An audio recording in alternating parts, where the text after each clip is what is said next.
Explain what? I had no idea what was happening. My mom stepped forward. She was in tears, and there was zero kindness in her voice. Lily told us everything, Caleb. How you taught her to take care of herself and watched her do it while calling her a big girl. How could you? You assaulted her, you monster. It felt like the room was spinning. I couldn't believe what I was hearing. My heart pounded as I tried to explain. No, that's not what happened. I never touched her. I just showed her how to bathe herself, made sure she was safe. She's 6. I was being careful. But they wouldn't listen. Derek broke free, punched me while I was on the floor. You're lying. You think we're stupid? My daughter wouldn't make this up. You weren't teaching her how to bathe, you animal. Sarah sobbed, clutching a tissue, while my dad shook his head in disgust. We trusted you, Caleb. You were family. How could you? My aunts and uncles joined in. You're vile, Caleb, a predator. Get out before we call the cops. I tried to speak and beg them to hear me, but my words drowned in their shouts.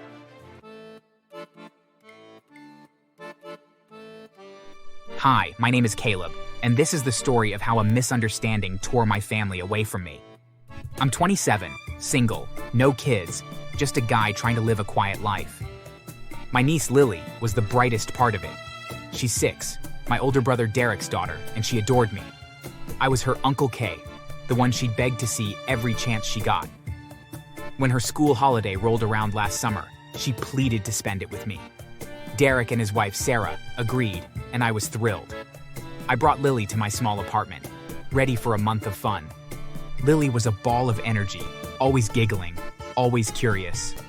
I set up a little room for her with a unicorn bedspread and stuffed animals. But I was careful. She was a girl, and I wasn't her dad.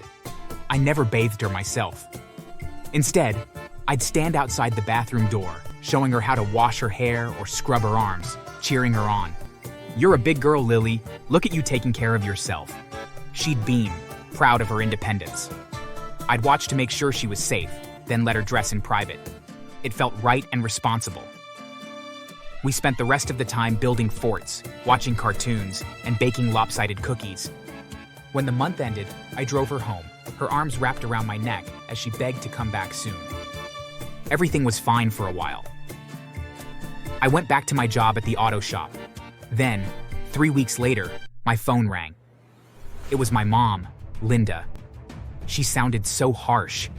Caleb, get to our house. Now. I thought something was wrong. Maybe someone was sick. I rushed over in fear. When I walked into my parents' living room, the air was thick with tension. My whole family was there. My parents, Derek, Sarah, my uncles, aunts, even cousins. They looked like they could eat me raw with their angry faces. Before I could speak, Derek lunged at me, his fist slamming into my jaw. You sick bastard! How could you do that to my daughter? Pain exploded in my face. I stumbled back in shock as my uncles dragged Derek off while screaming at him. Calm down, Derek. Let him explain. Explain what? I had no idea what was happening. My mom stepped forward. She was in tears, and there was zero kindness in her voice. Lily told us everything, Caleb. How you taught her to take care of herself and watched her do it while calling her a big girl. How could you? You assaulted her, you monster. It felt like the room was spinning. I couldn't believe what I was hearing. My heart pounded as I tried to explain. No, that's not what happened. I never touched her. I just showed her how to bathe herself, made sure she was safe. She's 6. I was being careful. But they wouldn't listen. Derek broke free, punched me while I was on the floor. You're lying. You think we're stupid? My daughter wouldn't make this up. You weren't teaching her how to bathe, you animal. Sarah sobbed, clutching a tissue, while my dad shook his head in disgust. We trusted you, Caleb. You were family. How could you? My aunts and uncles joined in. You're vile, Caleb, a predator. Get out before we call the cops. I tried to speak and beg them to hear me, but my words drowned in their shouts. My cousin Jenna spat at my feet as I stumbled toward the door. You're dead to us, you pervert. They shoved me out, slamming the door behind me. I stood on the porch, my heart shattered. My family, the people I'd loved my whole life, had turned on me without a question. The days that followed was nothing but me drowned in sadness. Whenever I returned home from work, I felt so sad and lonely. I couldn't eat, couldn't sleep. The accusations spread like wildfire. Derek told everyone that wasn't present at the meeting, from our other relatives to neighbors, even my coworkers. My phone stopped buzzing with friendly texts. Friends I'd known since high school ignored my calls. My boss called me in one day and fired me. "I'm sorry, Caleb, but we can't have this kind of talk around the shop. You're done. Please, leave my company."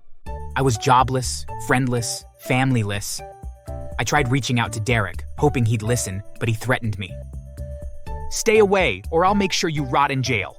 I wrote to my parents, pouring out my truth, but the letters came back unopened. I even tried calling Sarah, thinking she'd at least hear me, but she hung up the second she heard my voice. The town turned hostile. I'd see my cousins at the grocery store, and they'd glare at me, whispering "predator," loud enough for others to hear. Once, an old neighbor spat on my car as I drove by.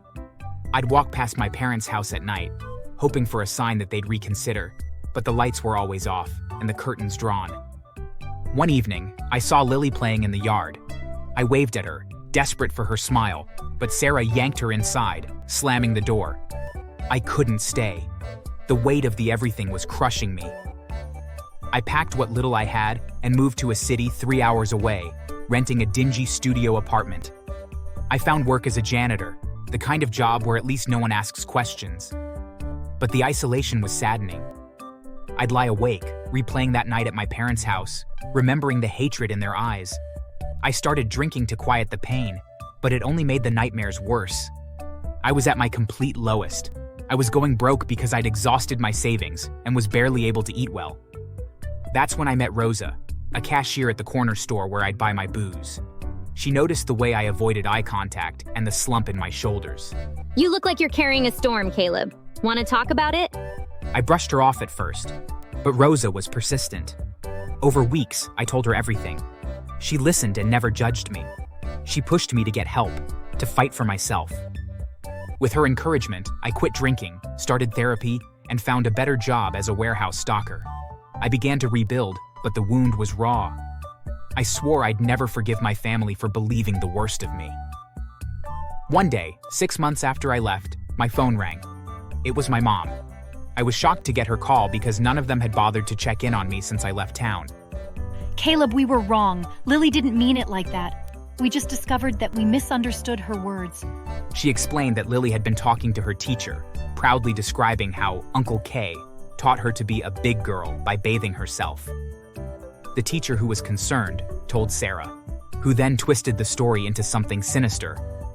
When they questioned Lily further, she clarified it, confused by their panic. She'd only meant I helped her learn and only watched to keep her safe. We're so sorry, Caleb. Please come home. We miss you. I laughed. Home? That word meant nothing now. I hung up. The others began contacting me since I refused to receive my mother's apology. I got texts from Derek, voicemails from my dad, even a letter from Sarah, all begging forgiveness. I deleted them, one by one. They didn't get to erase the months of pain and the nights I'd sobbed alone with their flimsy apologies. They kept trying. Derek showed up at my workplace one day. "I'm so sorry, bro. I shouldn't have hit you that day. I was wrong. Please let me fix this." My parents kept calling and leaving messages. "You're our son, Caleb. We love you. Come back to us." Even Lily sent a drawing through the mail, a crayon sketch of us holding hands, with "I'm sorry" scrawled in her shaky handwriting. I stared at it, my heart breaking. But I couldn't feel the love I once had. I told them all the same thing. You all knew how much I cherished Lily. You should have known I would never do anything to hurt her. Yet, you all called me a monster, without even letting me explain myself. I can't forgive you all. They reached out to Rosa, hoping she'd convince me. I asked her to block them. Their apologies were salt in a wound that would never fully heal. I cut them off for good. I changed my number, moved to a new apartment, and made sure they couldn't find me.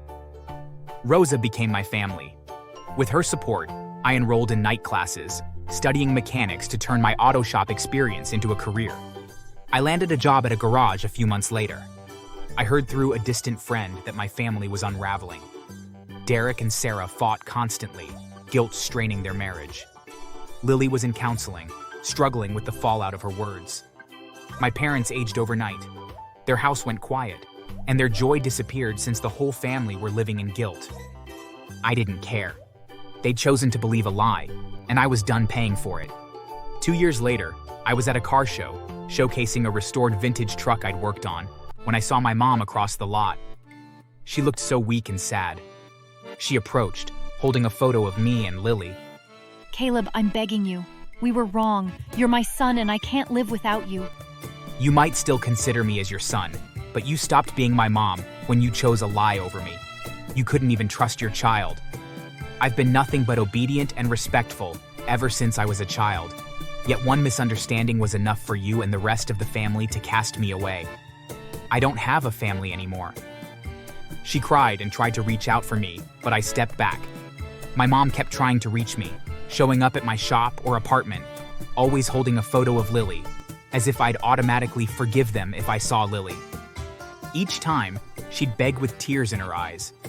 Caleb, Lily misses you. We all do. Please give us a chance, will you? Forgive us, please. It's been years. You should forgive us already. Have I not begged enough? Have we all not begged enough? I clearly said I didn't want to have anything to do with them anymore, so I couldn't understand why she was trying to act like I owed them my forgiveness. I heard that Derek and Sarah got divorced. Derek was miserable because Sarah's words destroyed the family. Lily got caught in the middle. She had to start living with her mother's mother. My parents' home got quiet. There were no more family dinners, just silence and regret.